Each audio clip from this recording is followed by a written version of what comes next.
Okay, riddle me this. I have seen at least 1,000 comments about how Project 2025 is going to be the end of the United States.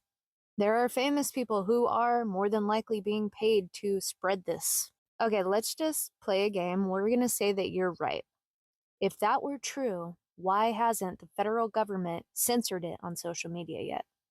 Or sorry, why hasn't the federal government influenced social media companies to moderate the content around Project 2025? Because 2 weeks ago, the SCOTUS ruled in Murthy versus Missouri in favor of the Biden administration and the government influence that had been taking place with social media companies and their content moderation.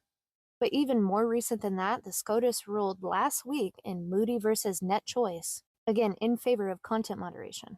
In that case, Florida enacted a law known as SB 7072 that addressed what's perceived as bias and censorship by large social media platforms against conservative voices.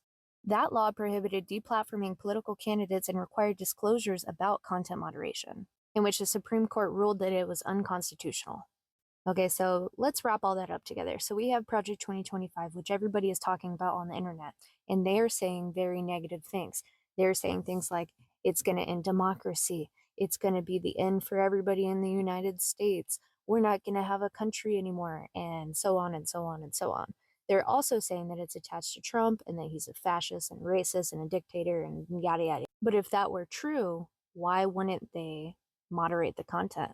Because at this point, it would be considered disinformation and it would be considered offensive, right?